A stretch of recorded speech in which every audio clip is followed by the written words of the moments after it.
Well, welcome everyone. I'm excited to be with you here this morning. So if we go to our next slide, my teammates know I am not a morning person at the best of times. So I thought let's try and have a little fun and get some engagement going right off the get-go.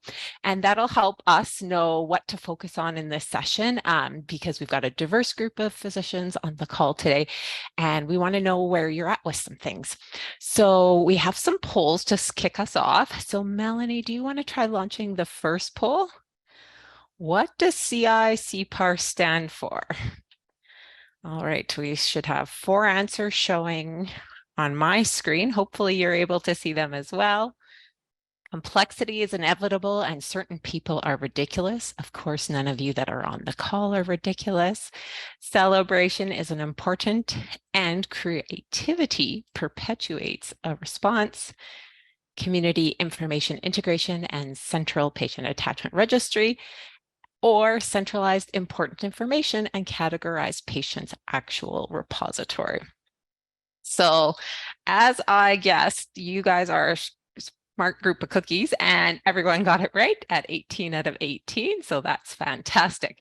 It is a bit of a mouthful, and even our fantastic physician champions and myself sometimes stumble over the word. So I think it's important to know CI-CPAR. But yes, if you cannot remember the community information integration and central patient attachment registry, that's okay. You're in good hands. I also think it's also really important, even though it was 2 different projects that were started initially separately, I think it's really important to notice that they were both requested by physicians.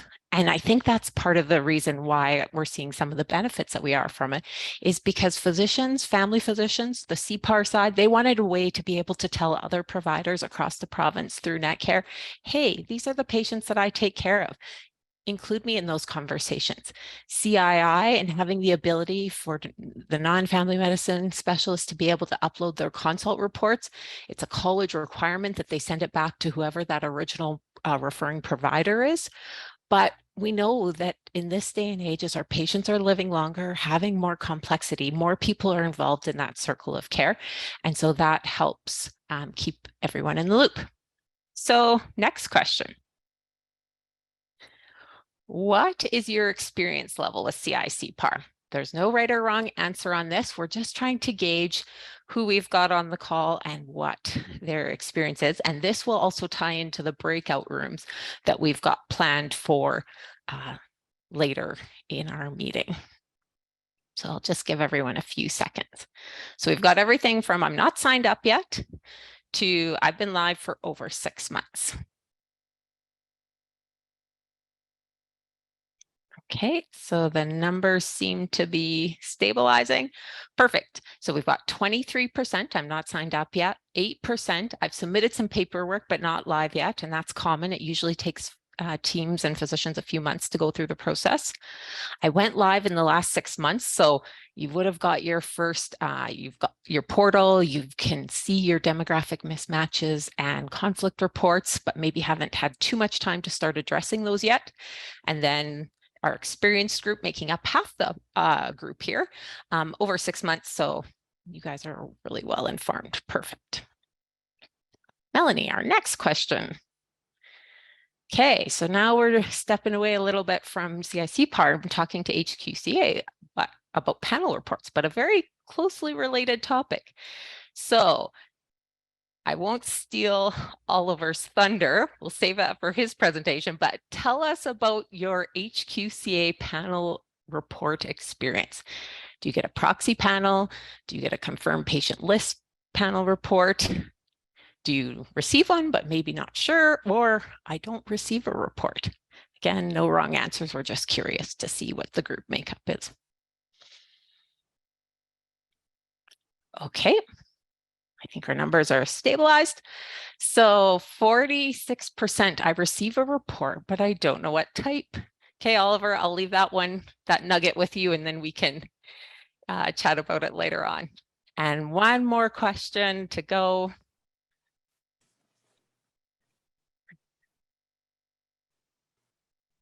Which zone do you work in?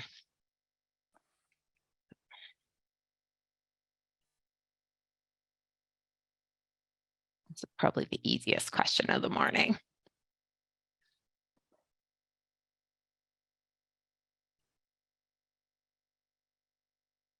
Okay, that's fantastic. So we've got representation across all 5 zones. Calgary taking the lead early this morning with 7 people at 37%, but that's fantastic representation. All right, we can close that poll off, Melanie. Thank you so much.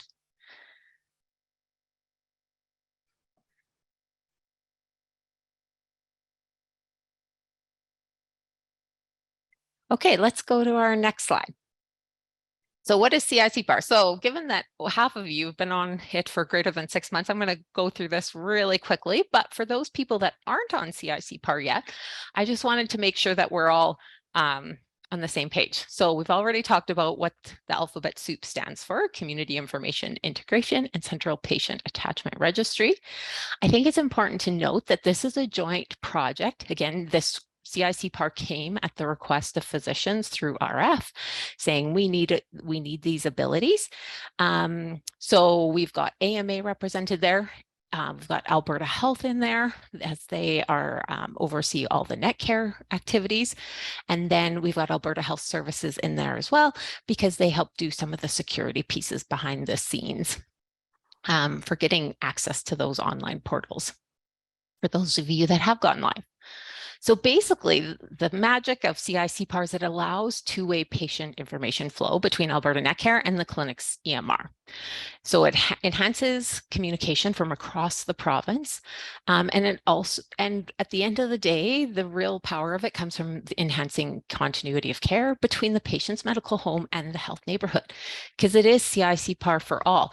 It looks different for physician practices depending on if they're in a more of a primary care environment or in more of that non-family medicine specialty consult out in the community, but that's the beauty of CII-CPAR. It is for CII-CPAR for all physicians, but how it looks in your practice will look different depending on your practice type. So the CII part, we've already talked about the consult letters and the community encounter digest. And then CPAR is that primary care provider relationship. So on to our next slide. My brain can only handle so much information, so this slide really helps me anchor in the 3 things that CII-CPAR can currently do. And there's future stuff that are building and being enhanced, but right now, 3 things CII-CPAR does. So first of all, it does panels. That's that primary CPAR piece. It's where you upload. And when you have your patient panel uploaded, you can get e-notifications. The second thing that we've talked about already through the CII piece is the encounters. So this is that running snapshot, the last 12 months, last 3 years for referrals, but it's showing where patients are accessing care across the system. And then the third is consult reports, which is primarily used by our non-family medicine physicians. So we do have some family medicine physicians participating. These might be physicians who run things like a women's health clinic or a breastfeeding program. Those are some of the more common ones. So on to our next slide. So I've been talking a lot. I think it's important to hear from your peers. So we have Dr. Andie Bains and Dr. Lindsay Nanninga. And so I was just wondering if they could just start off by sharing why they signed up for CII-CPAR. Andie, you want to start off? Yeah, for sure. So, I signed up mostly because my panel manager and liaison asked me to, and I didn't really fully know what it was at the time, but now, I've been on it for over a year, and so I can definitely see all of the benefits. Initially, I was kind of told, this is a great way for us to communicate with the hospital. And so that was interesting to me because as we all know, getting reports sometimes are delayed. A little better with Netcare now, a little bit more timely, but still a bit of a delay. So sometimes I would find, I have a patient that I know is in hospital. I know I have to follow up with them, but I don't exactly know when they're back home. And I'm kind of checking Netcare, seeing where they are in the system. And now I really like how I don't have to worry about that. I'm going to get a notification and know that they're home. So I've had one lady, she's been there for a month and I'm just waiting to get that notification. That's when I'll have to do something. I don't have to keep checking Netcare to say, did I miss something? So it's kind of saving me a little bit of time and grief in that sense. Um, and then of course, once we know that they're home, it's really helpful in knowing, okay, I should probably touch base with this person or not, depending on what they were there for. So it really helps me plan my days and weeks a little bit better. Obviously nice for the patient, they get a call from me or my MOA or my PCN team saying, hey, are you okay? We know you were there. We know you're home. Do you need an appointment? So it's just been really helpful. I know my patients love it. And then the other side of things, like the CII part, like I've had really good experiences with hospital docs calling me sometimes saying, hey, I see that you've seen this patient, 3 times for hypertension in the last 2 weeks, and now they're here. Like, I feel like you're probably doing things. What do you need me to do? And so stuff like that has been awesome because they can see that we are doing the work, and patients are getting better care and getting the care that they need because they're being able to see that, okay, this is escalating. So yeah, I've had great experiences so far. And yeah, the main reasons are just kind of those two things. I think the communication is really great. Thanks, Andie. Lindsay. Thanks, Christal. I'm Lindsay. I'm a family doctor in Sylvan. So our clinic has been on CII CPAR for quite some time. We were on it even before it became CII CPAR. We were on CPAR as part of our ARP. We needed it for panel management, but went through the same process that everybody else did when they signed up for CII CPAR.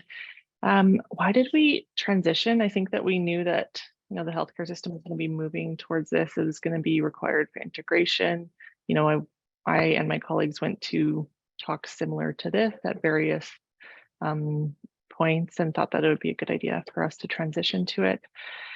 We could see the benefits with transitions of care, which is something that clinics have been struggling with and PCNs have been working towards.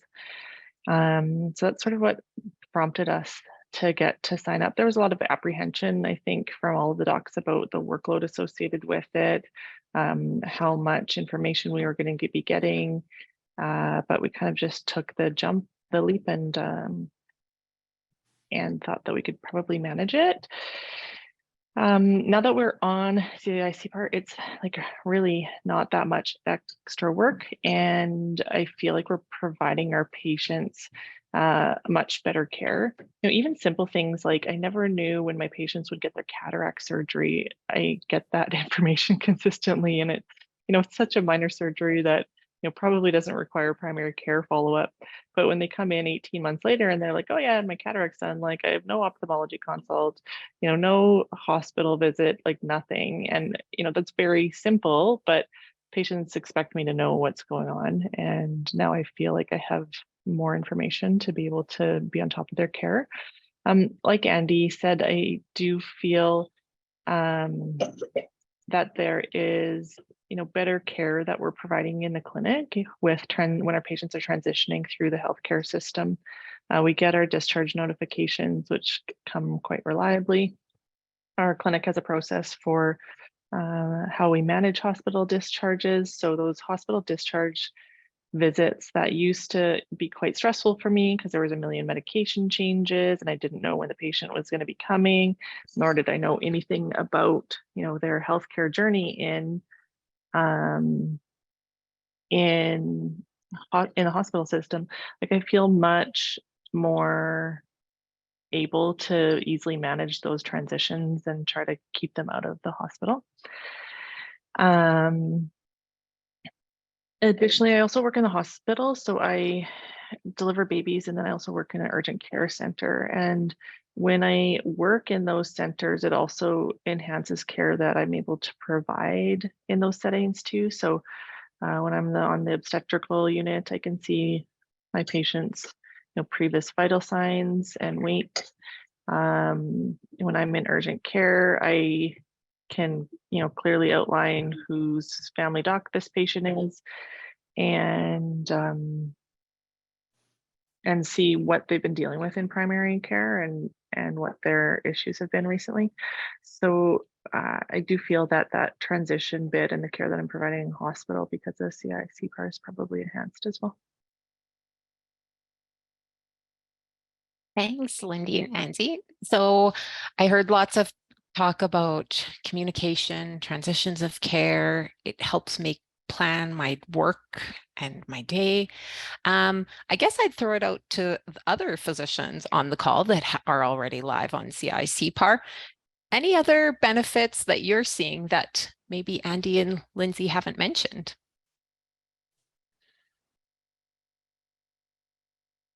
I'll just jump in. I would say that I'm finding the information is almost getting to be real time. Like people are in the emerge and hours later I get information. I think the challenge has been with some of these Netcare launches and getting multiple documents, but I think they're starting to, they've more or less addressed that, at least for around Lougheed in that area. Anyways, it's a continuous work in progress, continues to improve. Nice to get information, nice to know what's going on outside of the walls of my office for my patients. Thanks, Oliver, for sharing. All right. Well, one of the other benefits that CII CPAR brings relates to your HQCA panel report. So I'll just go to our next slide and hand it back over to Oliver. That was fast. I wasn't expecting that. All right. So I'm family doc in Calgary, previously medical director, Mosaic PCN, and then you saw my disclosures. It's nice to get that high level view of information that you get from a panel report. You can see what's going on outside of your office walls, how your panel is being managed compared to some of your peers, what things look like within your PCN and from PCN to PCN. So there's lots of opportunities currently that we have about, based on our data that when we prepared the slide that we had, 1,200 physicians on CPAR. Half of these are getting a proxy report and not getting a confirmed panel list report. And it looks like there is probably an opportunity, especially once you kind of have a more established panel, you're going to get a lot more information out of a confirmed panel report. So ideally, people will continue to upgrade towards the confirmed panel report. The proxy report's based on a 5-cut method, not like the 4-cut method that we get through PCN funding. Anyways, that's some of the difference. You're uploading your panel, you're actually getting the information on the people you've got. I know that within my reports, it's probably a discrepancy of a couple of hundred people. So I think it's like 1320 when I looked last versus like 1525 or something like that. So if you are more established, you've made sure you verified everyone, you'll probably get better information out of the CPL. You can do a bit more planning. Year to year, you got some good information, so you can go from how you're doing year to year, whether you're doing your screening maneuvers, mammography, PAPS testing, use of certain tests like PFTs and spirometry.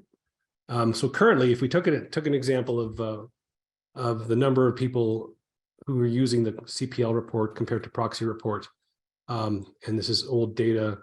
But so if we look at South Zone, 24 were getting a CPL report, 55 got proxy report who are on CPAR, and 180 people didn't get any report. So there's still a lot of opportunity for growth, and that's going to continue to happen as we're moving forward with CPAR, CII, and we're getting closer to that 80% mark, which I think should have happened last week, right? 80% of physicians were uploading their panels into CPAR. Next slide. What were the changes? Sorry, one of the other benefits that I think I've heard you mention in the past about the CPL HQCA report is if you're on CII CPAR and you're already doing that panel work already, and you're getting your HQCA reports through the CPL option, you get a monthly report as your panel uploads monthly, right? Like some of your metrics are changing and stuff like that. Isn't that correct? We were getting some more real-time information when I think mostly related to immunizations and specifically around COVID. Mhm. I don't think we're getting anything beyond that. Or I don't know if you want to jump off and Sure. Yeah.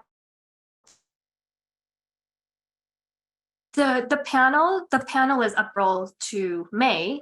Your CPL report from HQCA will represent your latest patient panel from CII CPAR. I'm just going to quickly go through some updates.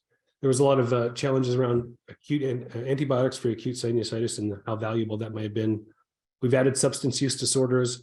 It's only as good as the diagnostic codes that people are using. So if you've got people that are, have chronic back pain, not necessarily on substances, but not diagnosed as potentially substance use disorder, we're not actually picking that up.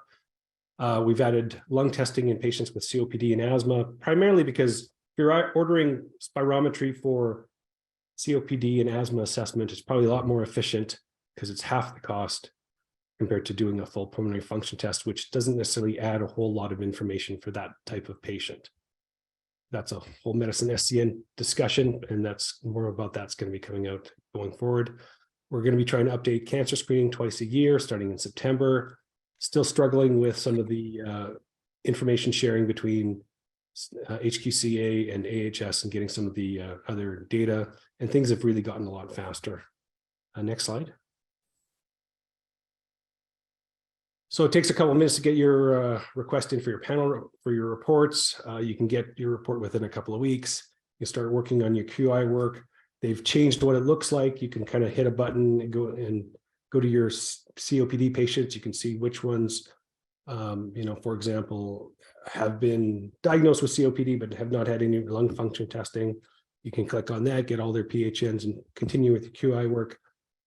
Fulfill your PPIP obligations, and I apologize for the rush because I was told I only had 5 minutes. I'm trying to make this as efficient as possible. But I'll open any questions if that's appropriate at this point. For sure. We can always take questions from the group. So I think, some of the key things I heard from Oliver is it's super easy to get your CPL report. You just go to request.hqca.ca. You can do it. Your practice facilitator can do it. And another great addition, I think, that the HQCA has made in terms of changes is that you only have to do it once. You do it once, you set it, you forget it, and you're good to go. And you'll always be getting that CPL list.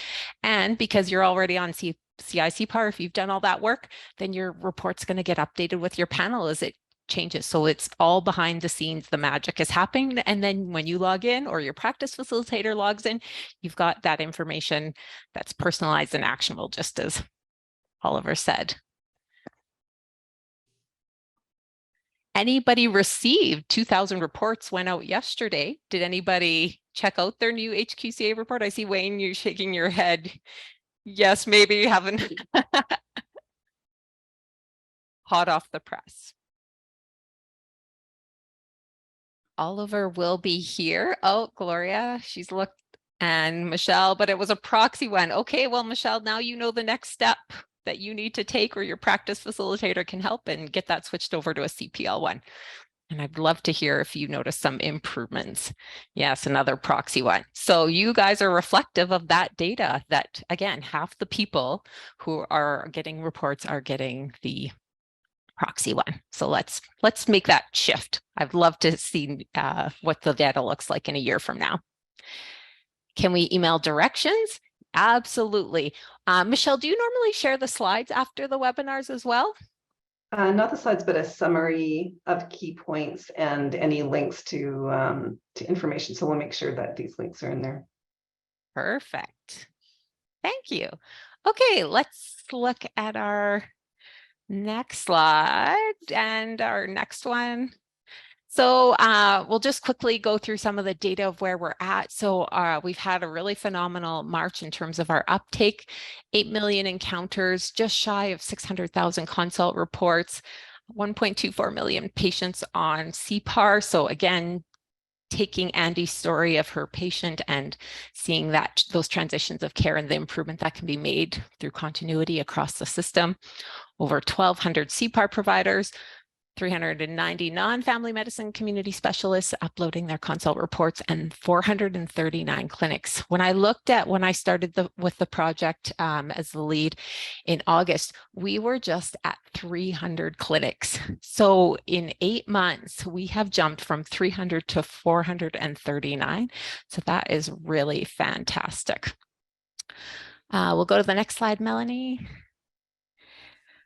So currently, as Oliver mentioned, we have that target, our aspirational target, 80% of adoption by May 2023. So we have a few weeks left, and that is for eligible providers on eligible EMRs. That denominator is a little bit hard to track, but we've been working with our PCN partners and the sections to try and get it as close as we can. But really phenomenal uptake. Like PCN family physicians have really been embracing CII CPAR.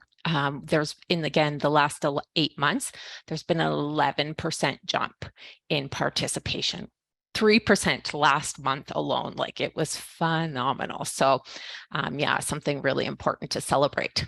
On to our next slide.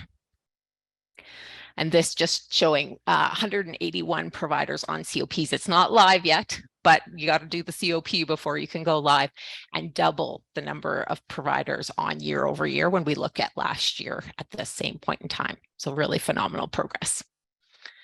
So you may have heard, as part of the AMA deal that was ratified in September, there was a CII CPAR acceleration grant that was included in that. That grant was just signed off on March 31st, so we will be able to communicate more about it this month. It was $12 million to incent uptake of CII CPAR. Again, it fits with our CII CPAR for all messaging, including family medicine and non-family medicine. The money will flow directly to physicians on fully conformed EMRs. So currently that's the 5 of them.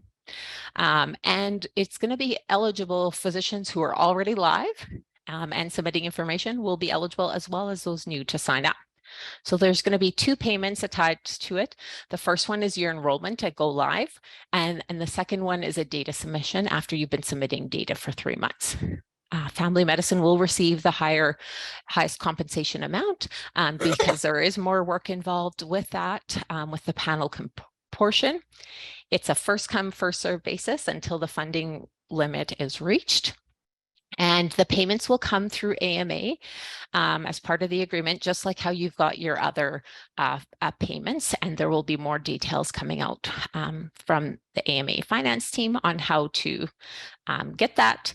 Alberta Health will submit us the list because they are the keepers of the Netcare data. So they say they have access to these many physicians are participating and submitting what types of data. So they will basically hand a report over to AMA Finance, and then AMA Finance can issue the payments. And we will be having meetings with Alberta Health every 6 months to review the progress that the program is having. So 2 common questions that we get. We thought before we go into the breakout rooms, we just kind of touch on. So will Netcare replace Netcare, Alberta Netcare? If I had $1 for every time I was asked that, I might be on a beach instead of with you this morning. But next slide. I think it's really important to show how the architecture of things fits together. So we've got lots of healthcare information technology transformation going on everywhere in the province. So in AHS facilities, which many of you work at, we've got Netcare being implemented across the province. So they're taking their 1,300 different IT systems they had in place and rolling that all under Netcare. So if a patient is accessing care, and this includes the ambulatory and AHS programs that they have, so sometimes more common in the north or north zone, or some of the more rural zones where they'll have a program there, that information feeds up to Netcare. In the community, Netcare, we're not going on Netcare. You guys have your EMRs, you're the custodians of your information. CII CPAR is that vehicle that connects the community into Netcare. And there's lots of arrows that can connect all 3 of them, but really the power comes from Netcare because it's getting the information from AHS in the community, and then also from in AHS facility, sorry, and then CII-CPAR brings in that community information, and together that all rolls up into Netcare. So Alberta Health is actually investing in Netcare. More stuff is being planned for CII-CPAR and the functionality that it'll have. So this work is not for naught. It's important work. Sign up for CII-CPAR. It helps. Another question we get, why am I getting so many notifications in my EMR? Again, if I had $1 for every time I heard this, I could be on that beach as well. So next slide. I think we need to take a step back and just figure out where these notifications are, because there's an important difference. So CII-CPAR does e-notifications. They're short, simple. The criteria was created by physicians. So basically they said, these are the times I want to be notified: when they're in the emergency department, when they're in the inpatient, or when they go in day surgery. And you get this very short, this isn't a med access example, but you get a short pop-up in your EMR that basically tells you the patient name and what is going on. These come in through CII-CPAR and they're automated, and they happen twice a day. Again, same time, AHS is implementing Netcare. So next slide. Netcare creates summative notes. There's 6 different categories of these types of information, and they come directly from Netcare. So it's a little bit bigger list: specialty, discharges, emergency departments, post-op, labor and delivery notes, as well as history and physicals. So these are sent via Netcare via triggers. And so AHS understands and realizes that there's a bit of an overlap between these two. And so we have these conversations at a provincial level on a monthly basis, plus sometimes at multiple tables. So when we look at the next slide, this is kind of how the pieces all fit together. So Netcare summative notes are delivered to the provider that the patient says when they check into the hospital and say, this is my primary care provider. Now, starting in May 2023, so just a couple months, basically next month already, AHS is going to change their policy so that instead of saying who's your primary care provider, they're going to be feeding in the information from CPAR already in Netcare to say, oh, Dr. David Oliver David is your physician according to Netcare. Is that still current? And then that information. So we should see more alignment between what's in Netcare and what is in Netcare.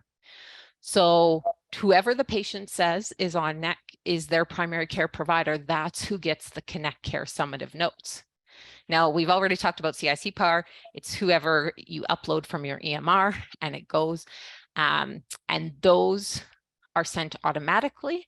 And those also come from non-Netcare clinics, which as we get to these last 2 waves, that's becoming less and less relevant since more people are on Netcare within AHS, but we've got a blend at the moment. So what that really means is that the person who receives an e-notification might be a different person that gets the Netcare summative notes, because we've got two different information sources. And they also might be the same person as well. So then that can add to extra notifications. So when we look at the data from e-notifications, if you're a family physician and you have a panel of about 1,000 patients, the numbers are consistently 1.7, let's be generous and round up to two notifications per day that are coming in via CII-CPAR. The rest of the notifications that are coming in are through the summative notes. So even if you're not participating on CII-CPAR, if your patients are accessing care in a Netcare facility, you're still going to be receiving those. So I know that that's a little bit of a complicated topic. We had some questions in the chat about it. I just want to pause and see if there's anything that we should clarify.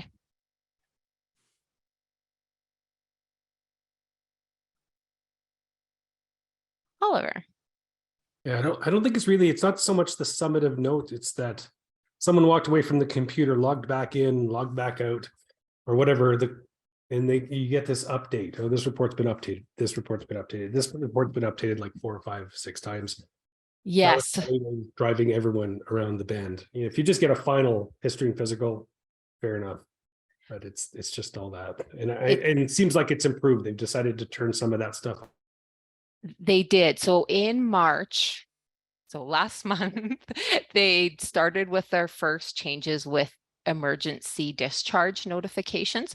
So they adjusted the triggers so that now you will only get one emergency discharge notification. It will be the final one when the patient is actually discharged from emerge.